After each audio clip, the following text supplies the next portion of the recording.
Hi there YouTube, XtremeTrainz here. Now, if you've been following me for recently, you will have known that I went to Indonesia, or Bali, where I picked up the Thomas Glow packs that I reviewed earlier on. Now, some of the more interesting stuff that I picked up is these two guys here, which probably look very strange, and I agree, they are very strange. And they're part of a merchandise line for a South Korean show called XtremeTrainz, which essentially involves trains that can transform into robots that save the world. So I think it's pretty cool. I attempted to watch the first episode and I found it to be very weird, especially because obviously you have to watch it with subtitles. But I think it's just because I wasn't used to the kind of style of show. And there was so many of these engines. There was these transforming engines. There was also a diecast engine, which I will pull into frame right now because he can be in this review as well. This guy, I think Juke's one of the bad guys from memory. There was this one. There's even a smaller, more collectible, like little miniature version of these trains you could buy. And there was also a whole heap of other ones. There was robot trains, there was robot police, like police engines that turn into robots. There was fire trucks that turn into robots. A whole time, and I just knew that when I saw what these guys were, I had to pick them up. So in this video, we're going to be taking a look at the robo train stuff that I bought in Bali, Indonesia. Strap in for the ride. Let's go.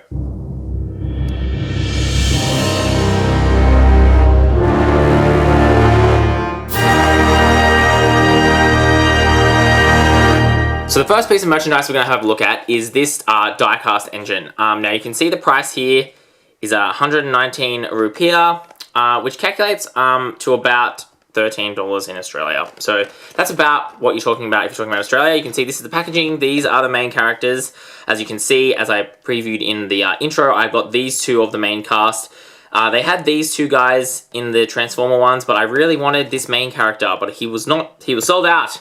He's like the superhero train, I think. So you can see here's Juke. I think he's one of the bad guys. He looks very evil, doesn't he? Blah, blah, information on the back. Silver lit. Yeah, okay, cool. Amazing. So I'm going to pull this guy out of the packaging. Look. On camera. It's going to be live. Look at that. Future is now. All right. Here we go. I pulled him out of the packaging, and this is what you get in this toy. So let's see first on the bottom. Made in Hong Kong. Interesting. There we go. We can just appreciate the details of this toy. So, in terms of the die cast, I'm trying to work out what part of it is metal. I think just the base here is die cast and the rest is all plastic. So just this bottom part here is the metal part. You can see here very aggressive detailing on the front of Juke here. It's just like, so angry. But it's very nice. You know, you got a lot of detail. You don't have a lot of paint, but the paint you got there is nice gold. Details on the back, you can see, I think this is where his feet would be because, you know, he does all transform like all the other ones in the show. And then again, you can see he's got these wheels along the bottom here that are like those pinned wheels, and you can see the pistons, which are kind of, you know, meant to be here, but obviously they don't move on this version of the toy. Yeah, that's all I've got to say about this one. Interesting. What I thought was going to happen was there was going to be a coupling system, so you could couple multiple of these together, but there's actually there's no coupling system. So if you buy lots of these, they don't do anything, which is weird. Hey, that's something I definitely noticed. This is like kind of a very, I'm not sure how many kids are going to want to buy this if they can't even couple their super trains together, you know? But let me know in your comments below if you prefer slightly more accurate and detailed toys to ones that actually have play function. You can see he rolls, so Juke is ready to terrorize some villages or engines, I should say, of Super Train Town. Woo! All right, moving right along. Let's do it. Alright, so you can see I've taken photos here of the packaging that these toy trains or transformable train robots originally came in. And a reason for that is because the boxes were going to be too big for me to fit in my suitcase. So I pulled them out of the boxes. But you can see here very classic kind of details. You get a good picture of the train robot. Interesting that these guys are packaged in robot mode as opposed to the other engines in this line, which are all packaged in their train modes. You can see you've got pictures of the conversion on the back, and then the same thing for Victor. Additionally, you can see on the side there in this last panel the other characters that are available. Doesn't seem like the villain, which I assume is Juke from what we just looked at, is available in these large ones, which is unfortunate, but, you know, that is what it is. All right, let's take a look at the actual toys. All right, so now you've seen the packaging that these guys come in. It's a little bit more intense than the packaging for the others, and you can see the price was a bit more. These were about 25 Australian dollars, ish, give or take. So that kind of gives you an idea of just how much more these are. So The first one we're going to look at is Alf, because I think he's a little bit more of a main character. You can see here you've got the huge face. There's like a little bit of a smile in there, which is fun. This nice detailing around the front here. I think they're all based on like, yeah, South Korean, Japanese kind of engines, prototypes. But they're obviously quite fantasy because, as you can see, he's got a cylinder block here, even though I think he's meant to be a diesel engine. And he's got these super wacky, tiny little pistons, which just pop down from these really funky looking wheels, as you can see.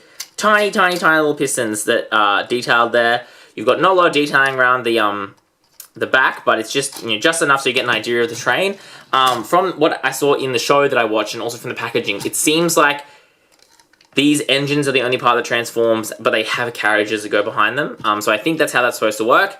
Speaking of carriages, it is possible, if we just, I'm going to spoil it by transforming him a little bit. There is a coupling system for these guys, which you can see. You just have to fold this down and then kind of re-transform everything. I've spoiled the surprise of the fact that they are transformers, which is pretty neat, which is why I had to buy them, you know, obviously. So you can see they do have a little coupling mechanism there, but it's the same on both of them. So both of these can't couple together because they both have these little things. So I'm not totally sure what actually can couple onto this. So, you know, that's something. But yeah, anyway, interesting looking engine. You know, he rolls again also, and I kind of like the, you can see the little piston detail. Just makes it a little bit more visually interesting, even if it makes no sense. Alright, so now what you want to see, the transformation. So, it's very basic. If you're a Transformers person, I didn't need to look in the instructions, you will get it straight away. Fold this onto here. See, this part kind of like pulls out on like a thing. It's the whole time. Pull these up. Bring these down. We're going to spin this all around because we want his legs to be facing the right way. Yep, it's a bit of a janky process, kind of. There we go, and then we just pull the legs out. They clip into place. We're going to put this part down now. There we go. I think it just sits, yep, just sits like that. And then we're going to push out the fists, because yes, he does have fists. He's a person. He's a robot train. Super train. Yep. I know, see how this made no sense to me. Yep, and then, bingo! In front of you, you have Alf transformed in his robot mode. Yep, so this is a train that turns into a robot. As you can see, it's pretty weird. Like, he looks pretty funky. You know?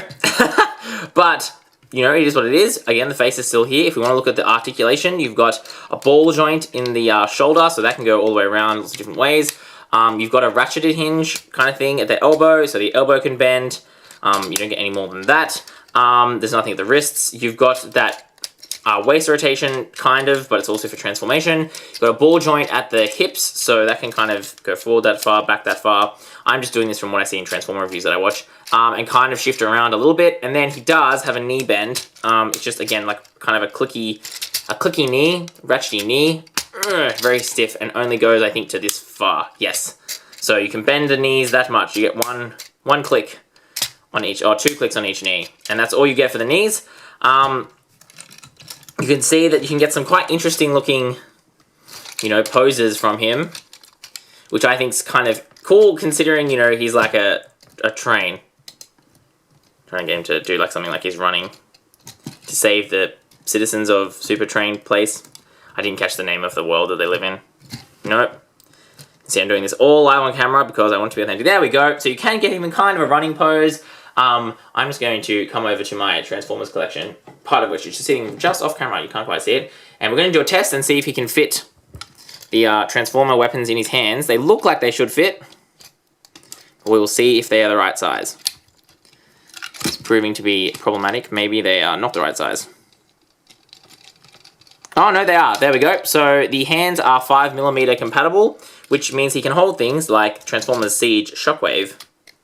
This gun. So that's kind of cool. It's a very tight fit, but it does fit. So you can actually arm up your Super Trains with Transformers weapons, and I think other action figures use similar sizing. So that's Alf. He, unlike Juke here, can transform, and to me, obviously that's the toy you want. Like if you're going to get Super Trains, you want the you know, the ones that can be the train and also the transformer. That seems a bit weird if you didn't want that, because that's kind of the whole point of the show, you know? So yes, that is that one. Now I'm going to pause for a second, and I will transform old mate over here, Victor, so we can take a look. Alright, so the other large engine I purchased was Victor, who's here, and he is way more interesting to me. He looks way more like some kind of funky steam plow train, I think is what he's supposed to be. He's got this huge thing at the front here, which I love. Again, he's got these cylinders on the side, which are also where his arms conveniently are. Interestingly, I think they designed these to make it easy for them to turn into toys. Again, he's got the tiny little pistons, which make more sense because he's a steam train, but, you know, it is quite fun and mesmerizing, even though they're very small to watch them. Again, he's got tiny wheels for this huge train, but their oversized comic proportions are quite fun. He does have his coupling, but I folded away. I assume this is his funnel. Yep, makes no sense. Cool. Alright, amazing. So, the transformation for all of these is exactly the same. You just do this to get the arms and pull them out. If they want to come out for me, yep, you can see here there's a little bit of a process involved wiggling these things. They're not the most high-tech transformers. He's a lot smoother than Alf was, for reasons I do not know the answer to. And interestingly, he doesn't have that wiggly pull bit. He just has a hinge, which just folds this bit down, so his funnel kind of gets out of the way, and then you can leave these up if you want, or you can kind of bring them halfway down. It's kind of where I have them. And then bingo! Now you have Victor in his robot mode. And again, he has the same articulation as Alf, so if you want to know what that is, you can just go back and rewind that. But I actually think he looks quite cool in his robot mode. He's got this big, you know, big scary looking turbine-y thing on his chest, which is kind of his face. It's like a bit unclear, you know, funky little proportions. Yeah, it's certainly weird. Hey, it's just something else, you know, to see this kind of toy. You know, it's just such a strange, it's such a really, just a strange, kooky little concept. I enjoyed messing around with these when I was in my hotel room and stuff. My friends thought I was super strange, but that's fine. They know that I'm weird anyway. Yep, you can see that is there. Trying to get him to pose. They are a bit hard to pose because obviously there's a lot of weight and their feet aren't massive. So trying to get them to go in a running position and actually stand up in that position is a bit of a challenge, as you can see. It doesn't help this is a very slippery surface. My review table is not ultra smooth or anything. Nope, doesn't want to stand. This is a good exercise in why these are not great action figures. Because, you know, a good action figure, you want to be able to make it really easy to pose, and these guys are just not that easy to pose. And again, there's a limited range of positions that, for example, the knee's kind of stuck in either being bent or straight. So, look, if I could fiddle with this the whole video, but then that'll just be a massive waste of time. So, we're just going to let him, he's going to just fall. We're going to put, instead, him and Alf both together for the final group shot. Oh, here we go. Maybe I'm going to get it now. Ah, there we go. I've got him in a walking pose. Fabulous. There we go. XtremeTrainz. Alright, so given I'm not going to recommend these to you because I have not seen them anywhere ever before, I just think this is a really interesting franchise. I'll put some links to it in the description below. I just saw these toys and I thought, oh my god, this is so weird and cool. I have to buy some Transformers that turn into trains as like a kid's show. Amazing. So, I hope you enjoyed watching this video, taking a look at some of this weird merchandise. Make sure you let me know your thoughts in the comments below. Maybe you've seen this show and you've been secretly a fan and I've never known. Otherwise, yeah, do I think these things are worth how much I paid for them? Look, no, probably not. Maybe this, but even then, it's about the same amount of quality as you get from an Adventures toy, and they were like not $12 for the small ones. They were about $8 or $9. But obviously I bought them firstly, you know, overseas, but secondly also the toy store I was in was like a very bougie toy store, so I understand why it'd be more expensive. It's kind of a Toys R Us equivalent, you know, Toys R Us tax, as we used to call it in Australia before Toys R Us disappeared, and then it came back. But that's a story for another time. So, as always, thanks for watching. Do as cool as you do on YouTube, and that's all we got time for. This is XtremeTrainz.